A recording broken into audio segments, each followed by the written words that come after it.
Imagine que tu es un petit garçon. Un petit garçon qui se rend à la bibliothèque pour y ramener des livres. Et en emprunter de nouveaux. On te recommande une salle dans laquelle se trouve un livre fait pour toi. Le livre. Mais bizarrement, à contre-cœur, tu décides d'y aller. Alors, tu rentres dans la salle. Il fait sombre, pas une lueur. Il fait froid. Tu as peur. C'est la mort qui t'attend.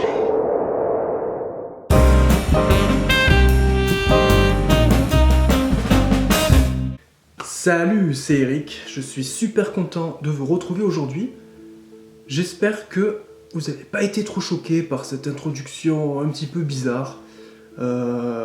Écoutez, j'essaie de tenter des choses, c'est un nouveau concept, alors voilà, j'essaie de prendre des risques, peut-être que ça paiera, peut-être que ça paiera pas. Mais en tout cas, aujourd'hui, je suis ravi de vous retrouver parce qu'on va dévier un petit peu du gaming, qui est l'essence de la chaîne, comme vous le savez. Et à la place, je vais vous parler d'un livre. Le livre dont je vais vous parler aujourd'hui, c'est L'étrange bibliothèque d'Haruki Murakami. Un livre donc traduit du japonais. Alors pourquoi ce livre en particulier ? Eh bien tout simplement parce que je l'ai adoré, je l'ai dévoré. Bon, en même temps, c'était pas très difficile, hein. Il tient à peine sur 70 pages le bouquin. Alors en fait, concrètement, j'étais à l'aéroport de Marseille et je m'apprêtais à partir pour Lisbonne. D'ailleurs, dans un avenir proche, il y aura un vlog de mes aventures à Lisbonne. Et je me suis dit, pourquoi pas aller faire un petit tour au relais du coin. Et là, paf, ce fut le coup de foudre. Le coup de foudre parce que ce livre est splendide. En fait, je sais pas si vous la voyez, mais la couverture du livre est vraiment de toute beauté. Là, par exemple, tu vois très bien que la couverture du livre, elle est belle, et en plus, tu vois que j'ai un gros nez. D'ailleurs, il faut savoir que L'étrange bibliothèque, qui au passage est une nouvelle, et pas un roman, est superbement mise en image par une illustratrice allemande qui s'appelle Kat Menschik. Deutsche Qualität. Moi, personnellement, je connaissais pas du tout cette dessinatrice, mais je suis d'ores et déjà fan de ce qu'elle fait. J'adore le style des illustrations. D'ailleurs, il faut savoir que dans le livre, il y a plusieurs images qui ponctuent chaque chapitre. Et finalement, ils sont très représentatifs de l'ambiance qui règne dans le bouquin.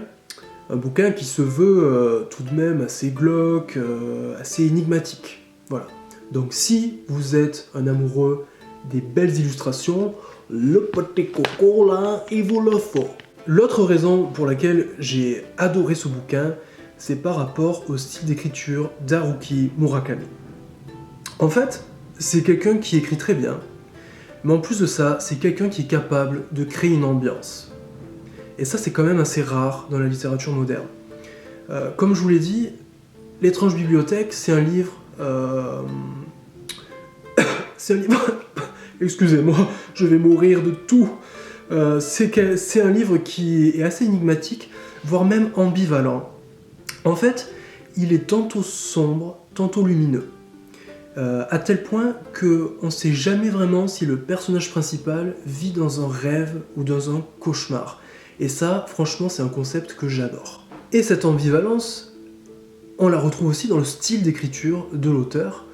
Haruki Murakami, c'est quelqu'un qui a l'habitude d'utiliser un registre plutôt spontané, on va dire, quoi. Spontané, voire même cru. Il y a des passages dans le livre, sans vouloir vous spoiler, où on se représente très bien les images, quoi. Mais à côté de ça, c'est quand même un livre très poétique, voire même lyrique. Et finalement, si vous voulez, ce savant mélange, ce savant dosage de style et de registre et d'ambiance donne un côté très hypnotique à L'étrange bibliothèque. L'autre chose que j'ai vraiment appréciée, c'est qu'en plus de nous plonger dans une ambiance très particulière, l'auteur nous fait réfléchir. Involontairement, indirectement, mais au fil de la lecture, on se pose quand même des questions. On essaie de se demander ce qu'il veut vraiment faire. Où est-ce qu'il veut nous amener? Et bon, je sais pas si vous connaissez bien Haruki Murakami, mais c'est quand même un homme de culture. Voilà, c'est quelqu'un qui aime la littérature, forcément, sinon il écrirait pas des bouquins. Mais il aime aussi l'histoire, d'ailleurs il parle beaucoup d'histoire dans la nouvelle, et il aime aussi la bonne musique. Mais c'est pas quelqu'un qui le fait d'un ton déplaisant, ou avec détachement, ou fierté. Voilà, il le fait avec beaucoup d'humanisme, beaucoup d'humilité, et finalement, les questions qu'il pose dans ce livre nous concernent tous, quoi. Bon, alors honnêtement, je pourrais vous parler de ce livre pendant des heures, littéralement, mais il faut bien que je termine par quelque chose. Alors je vais vous dire que ce livre, je l'ai adoré pour une raison majeure. C'est par rapport au message qu'il véhicule. Voilà.